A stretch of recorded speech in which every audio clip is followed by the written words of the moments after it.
everyone, my name is Tanvi. Welcome back to my channel. And I know you guys are liking the podcast series. So, this will be the seventh video in the podcast series. And I'm having a very special guest on my channel. His name is SarthakKhanduja, and he's my friend from undergrad.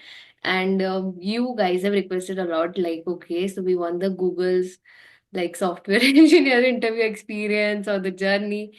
So here we are. We have a guest who is currently working at Google. And stay tuned. It will be super amazing and बहुत मजा आने वाला है इस podcast में. So let's get started. So hi Sarthak. I hope you are doing good. And thank you so much for doing this with me today, recording this video and podcast. I'm really excited to know about your journey. So the first thing I want to know how it feels to be a Googler or how it feels to be working over there. Um, so obviously it's like living the dream. Like I'm not gonna tone it down or anything. Mhm. Somebody who like we all were together in SRM, right? From there coming overseas, it was always my dream to essentially work for Google and specifically for Google. Like I remember मेरी जो पहली diary थी Mhm. when I was working in India at my company called AB InBev, they gave me a diary and I used to write like goals and milestones and so on and so forth. The first page has like a Google का doodle made जो मैंने बनाया था उसके पहले page पे.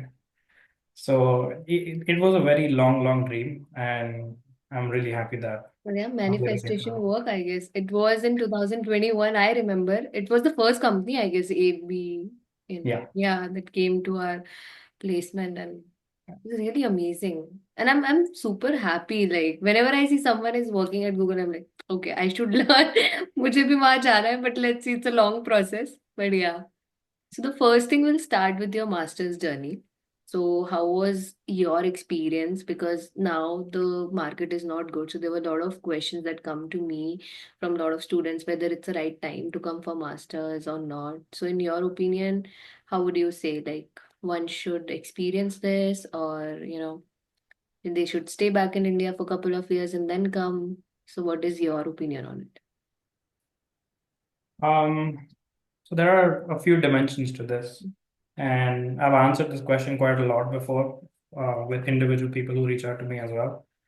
It really depends on your situation, your circumstances, and I won't give you a subjective answer. I'll give you my opinion on it.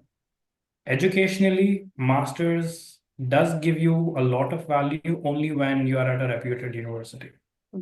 I was not. I was. I am at. I am like I graduated from University of Windsor. Mhm. It's not one of the known universities throughout the world or anything. So unless you are in a reputed university like University of Toronto, UBC, or in the US, any of the Ivy League colleges or sub Ivy League colleges, also they're pretty well known at least. They essentially have the professors who can impart the knowledge that you seek during your masters. If that is not the case, then from like a knowledge standpoint, it does not make a very big difference. It did not make a lot of difference to me. But what does work for me in that case is number one, coming from India to North America, I would say it gives you a lot of exposure. It gives you a lot of network or people that you want to meddle with and get their experience or get an insight from them as to how things work. Because the culture of working in India is very different than the culture of working in North America. So I'm specifically in Canada, but I obviously now work with a lot of teams in the US as well. So I would say it really depends on your circumstances. If you have a very well-paying job in India and you're happy and you don't essentially need a master's to progress in your career and you're happy in India, stay in India. I would say stay in India Yeah. because there's a lot of growth in India. There's a lot of opportunities in India. It's not like North America is giving you anything very different. It's just that it's a whole experience that I wanted to personally go through, and it's a whole journey that I wanted to go through. So I took the decision of coming here. I guess it's the same for me because when I was working, I was so in my comfort zone that I just don't want to be like this. at least for some years in my life. So that's what I like. At the time also I decided, okay, let's go for it. We'll figure it out. But here it just, it's everything is so different. Like Yeah, even now also you learn a lot. Okay, this is the thing that I'm not aware of. Okay, this is also I'm learning. You become yeah, super independent. Is it's yeah, good in a one way, but other way you miss your family as well. yeah. So. I mean, as I said, because it depends on your circumstances, it also depends on your aspirations. Mm, I was under the I wouldn't call it impression, but I am of the idea that I've already spent like 23 years of my life in India. mm. The world is too big. I wanna go around, look around, experience everything, explore.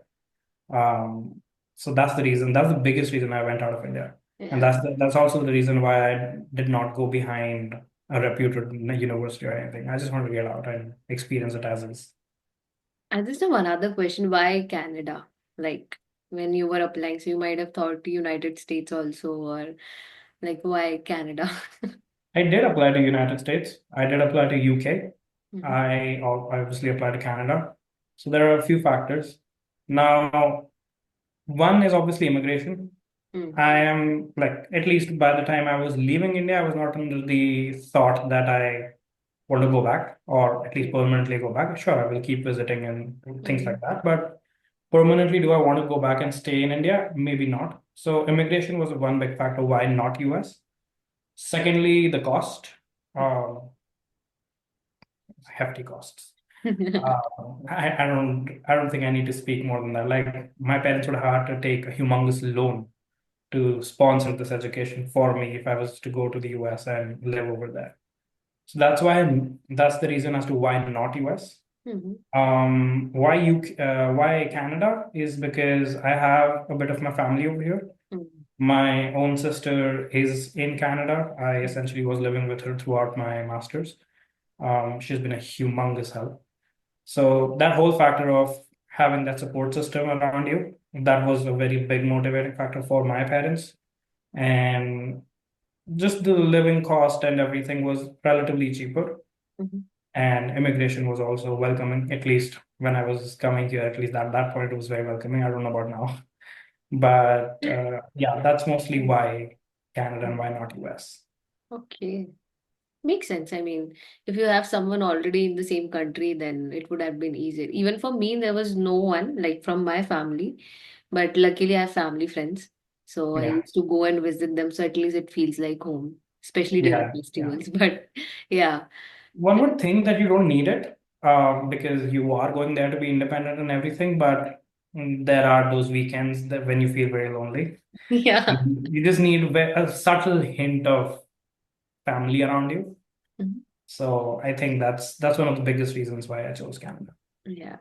And the another question is like when you were studying in SRM and then you got exposure to the masters in Canada, how is it different? Like, I guess it's pretty much same as like the university that even I have experienced, but how was your experience? I'm more interested in that. So, So I specifically chose a research-based course.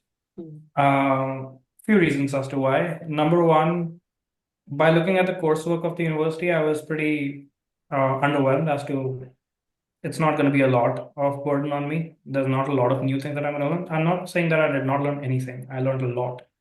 But that's thanks to my research because, and I'm thankful that I did research in ML, machine learning.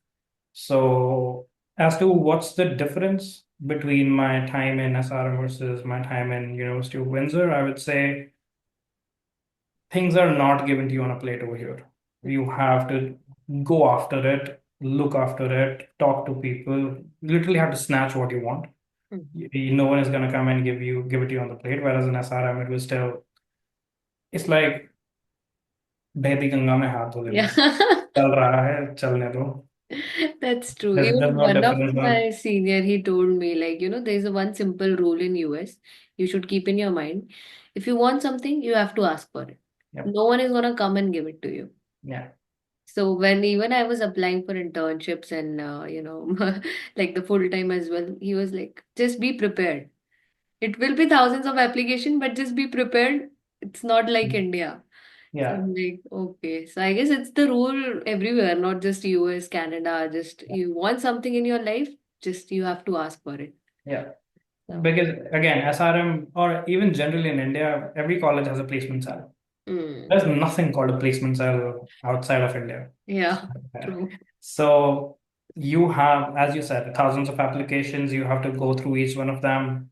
You have to put your time, put your effort, talk to people who are in the company that you want to work for, hope for a chance to come in. But at the bottom line, you just need one yes. Even if it's like 999 no's, you just Yeah. need one yes. And in the case of India, I always feel, and my dad always used to say this, that whenever you have a sense in the back of your mind that you have a backup to fall on, you don't put as much effort. Yeah, true. So that's something that I did not have over here. Not that I had in India, but it was still a lot of there was a lot of comfort over there. Over here, it's like do or die. You have to do it or you go back. And that's how I So, guess you learn and you achieve yeah, things. Like it's absolutely. now you don't have any other option in life. So whenever people also ask me like, how do you manage? I say, I don't have any other option. I have to. Yeah, So that's the thing, I guess. yeah, So like, do in Canada also like universities have system for the internship or like credits for the internship? Because here yeah. I guess we do have it. So in Stony, I used to be like for one credit, you can do the internship. So is it like the same in the universities in Canada? So I will not speak for all the universities because everybody has a different system. But yes, more or less, everybody has a credit system for internships. We over here call it co-ops. Mm-hmm. It's the same thing. There's no difference Yeah. in co-op or an internship. But yeah, we spend one term, maybe two terms as a co-op in whatever company that we were able to get a co-op in, and we get credits for that. Like that counts towards our Degree. degree Yeah. requirements. Okay. So Yeah. do you have like did you had an internship experience before working for Google? And how was I it? did. Which company was it? Okay, so funny story. So I came to Canada in 2022 May, Mhm. and I was working at AB InBev before that in India. So I did not have a complete 1 year experience as a full-time employee at AB InBev because my internship was like for a year, and then I spent probably 8 to 9 months as a full-time engineer or full-time employee, and then I just came to Canada because of this course.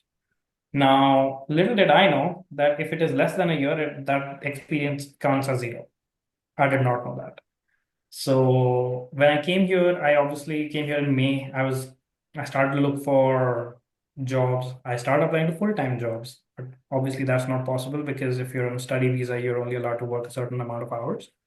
And that essentially led me to a point that, okay, I need to do a part-time. Now, general consensus for everybody who comes from India to the US or to Canada is that if you're going to do a part-time, you're going to go to Walmart or be a cashier or all general sorts of part-time jobs. I begged to differ and I started looking for an opportunity within my field, but as a part-time.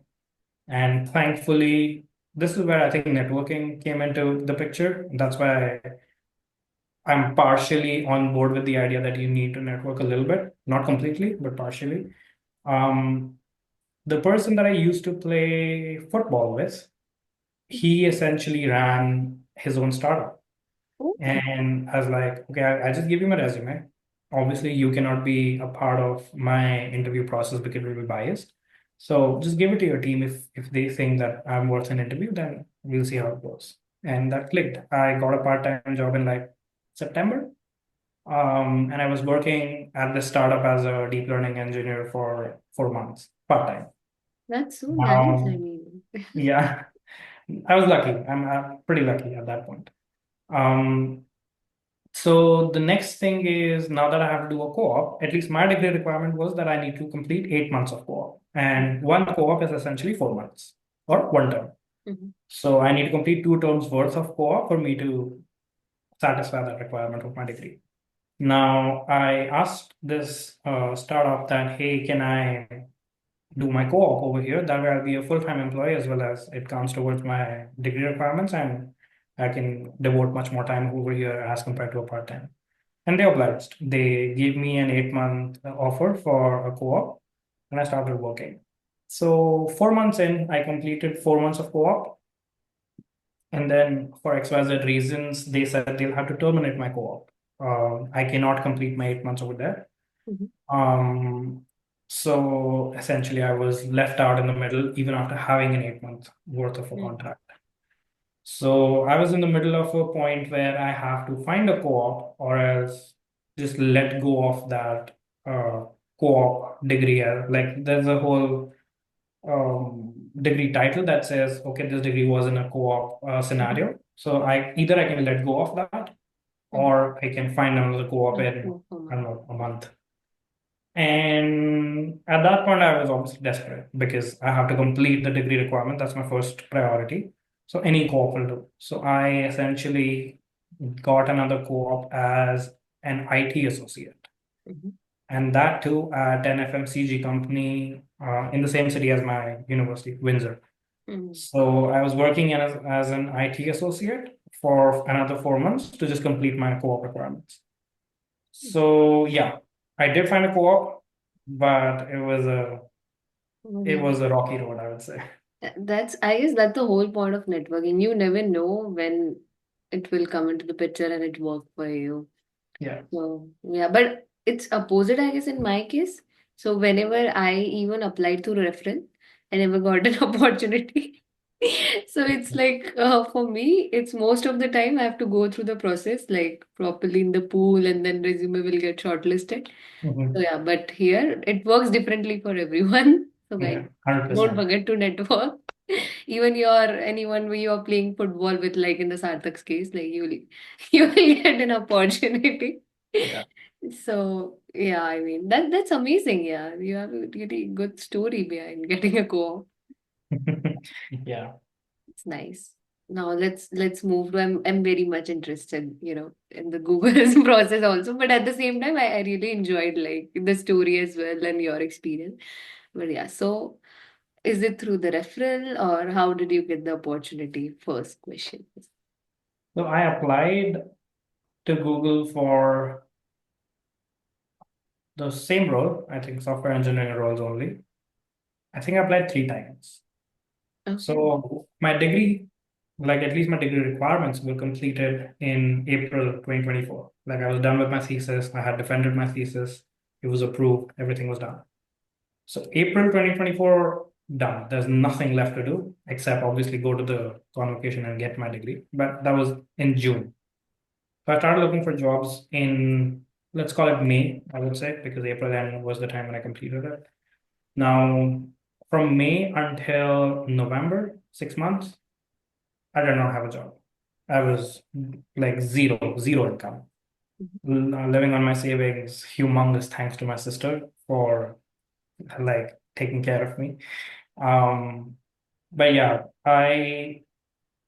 when you are in a foreign country and you have to essentially pay your own bills, do everything on your own, I don't think everybody recognizes that you want to work for the biggest company possible. At that point, they just think that, hey, I just want a job at this point. Yeah, correct. Once I get a job, then I can think about the growth in my career. And that's what my ideology was. I applied to Google only when the roles came up as okay, maybe I will get an interview or something. I did not. 2 times I got a rejection, and both the times I did apply with a referral. Mhm. The third time I applied again with a referral, and I got an interview, but then I don't know which factor played into me getting an interview. I think there are, now that I'm in here, I know, like at least I anticipate 3 things coming in. Number one is the recruiter who's looking at your resume. It really depends on that person as to how they look at your resume. Mm. So person A, person B, person C, and person C is the one who gave me the interview. Person A, person B also have the same resume. Mm. Maybe a little different here or there, but I don't think it makes a humongous difference as to how they anticipate or understand my experiences. So I Don't know how or why I did not get an interview then, but as I said, it depends on the person as to how they perceive it. And the person C liked my resume, and she gave me an interview. And so I even have dates, to be honest, and like it's just written in my head. July 29th, 2024 was when I applied for this role.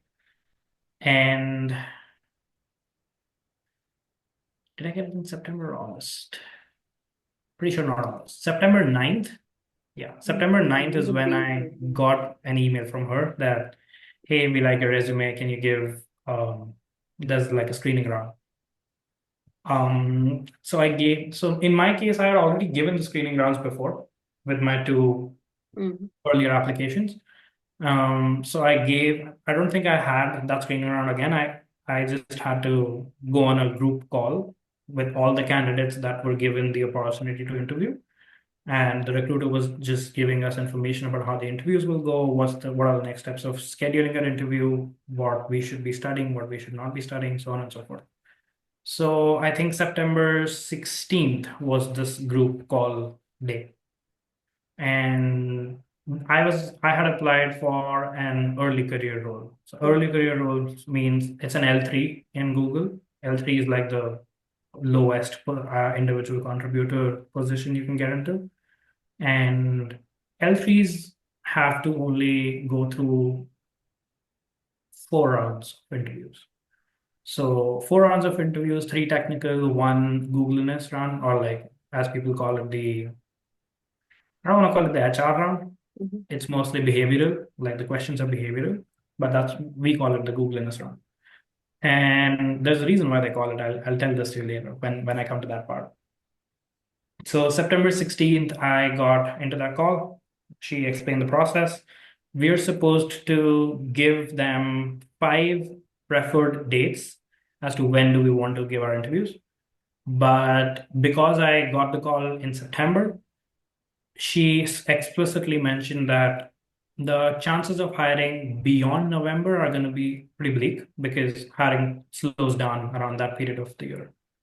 So I had 1.5 months to do it, but I was like, I don't want to take 1.5 months. I want to do it as soon as possible. At the same time, I have enough time to prepare for the interviews. So I chose specifically 26 days. And on the 27th or the 28th day, I think I gave my interview. My interview was on October 9th. Oh my So I God, you chose, remember every date. yeah. Yeah. Well, it's also because it's fresh in my mind now. If you Yeah. ask me a little later, I might not remember it. So yeah, October 9th is when I gave the interview. Now, the way these interviews go is that it's all on the same day. And yeah, 9 a.m. one interview, 10 a.m. one interview, 11 to 12 break, 12 to 1 another one, 1 to 2 another one. So Okay. like that. And as I said, 3 of them are technical and one of them is Googliness. For L3, it's only DSA. There is no system design for L3. If you go to L4, then yes, their system design starts from there. So I kind of lucked out over that. And obviously the normal DSA topics, your algorithms like binary search, depth first search, breadth first search, and we That can. would be of Google standard, not the normal one. Or is Uh, it like the LC hard, LC medium? How is it? I'll come to that part. But yeah, but the syllabus or syllabus, as I would like to say, is pretty general. You just have to get through like sorting techniques, algorithms, data structures, and be ready for whatever they're going to throw at you. Now, I obviously had a lot of resources to go through, and I had a lot of people that I could talk with, or I could just lock in and just study. I chose the latter. I decided on going through only 2 resources. Number one is Neat Code 150. I did not do the blind 75. I went with the 150 because I wanted a bigger sample space of this problem that I would do. The second resource is Lead Code itself, because whenever I went into Neat Code 150 and I solved a given problem, there are like related problems in it. And I just started solving those as well. just in case sort of a thing. So the way I prepared for this, No, you can continue. So, good, yeah. yeah. The way I prepared for this was I had 26 days and there's no number of problems threshold that I had kept for myself. I wanted to do as many as I can. I think I crossed 250 mark in 26 days. Um, yeah, there were like 8, 9 hour, 10 hour study sessions every single day, not getting out of the room, so on and so forth. Because again, the stakes were that high. Yeah. Because it's not like you get a Google interview every single day, unless you were like very It's a blessed. once in a lifetime opportunity. Oh, not once, No, I but mean, yeah, rare but enough. yeah, I mean, it's pretty rare. Yeah. So I didn't want to lowball it. That's the biggest reason why I was so locked in.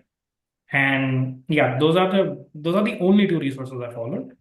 And the way I used to do it is if I'm able to solve a problem, good, move ahead. If I'm not able to solve a problem, there's a tracker that I have. I think I still have it somewhere at least. But there's a tracker in which I just put the question name and the lead code link of it. What was my ideology as to how I was going to solve it? Then what is the correct way to do it? And then what is the efficient way to do it? So the brute force correct way, and then the efficient way, and then similar problems. And I love the last column that I made over there is the pattern. So things like, okay, if you have a sorted array, think of binary search or two-pointer algorithm. So very small patterns you start to recognize once you are at like 50 problems sort of a mark. Because at that point you start to see, okay, these sort of problems will take this course and that's how this is going to be solved. So that's one column that I'm really thankful that I made because that helped me a lot. And one last thing that I used to do is every single night, once I'm done and I'm about to go to sleep, I just read through the whole tracker because that's like my notes. And I just kept going on again and again and again over those in sort of revision because I did not keep any revision days for myself before the interview. Mm. So this was basically revision for me. So you made it Um, in Excel or no, Notion. I think Notion? Ah, I remember. I also used Notion for when I was applying for jobs. yeah. So, yeah. Yeah, please show your It's work. a really good resource, Notion.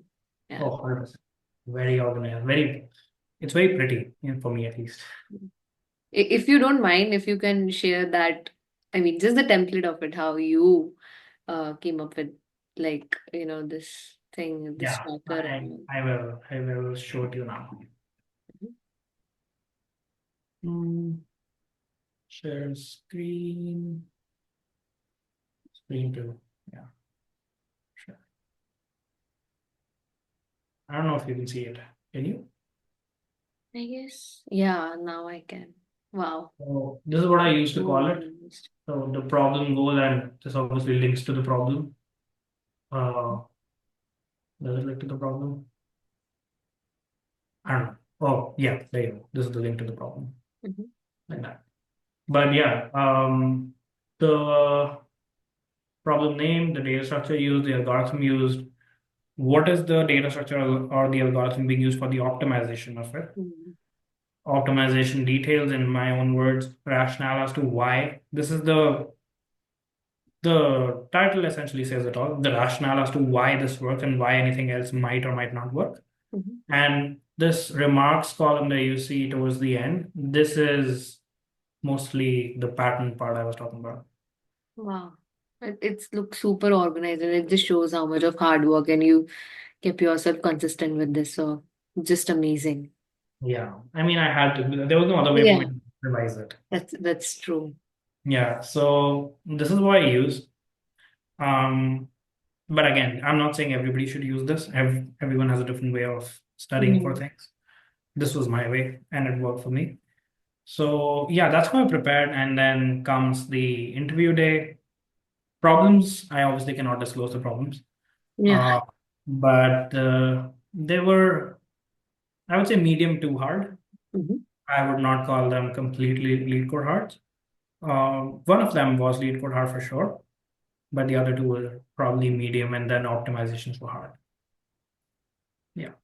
Hmm, that's amazing. Even I like so the method I use. So basically, I just keep a track of questions, but I have a small notebook and I used Mhm. to write the pseudocode and maybe in English and Hindi both. Like I have okay, this is the logic that I have used. So instead of going through like the sheet, I in the night when I was preparing, so I used to just go through the notebook pages. Okay, so it's there's a limit. Okay, in one single page, I used to be like, okay, two pointers, all of the questions. What are the like two, 3 points and a two, 3 points? Okay, how would you solve it? Mhm. So Yeah. like this. So yeah, everyone has their different, I guess, way of solving the problems and keeping track of everything. So I guess it was really detailed. I mean, but I am really super impressed with seeing the Notion because I have used it just to keep a track of my companies. Okay, this many numbers of applications I have done it. But yeah, Notion is really good. So other than Excel, everyone can use Notion as well. It's a Yeah. really great Agree. resource. Yeah.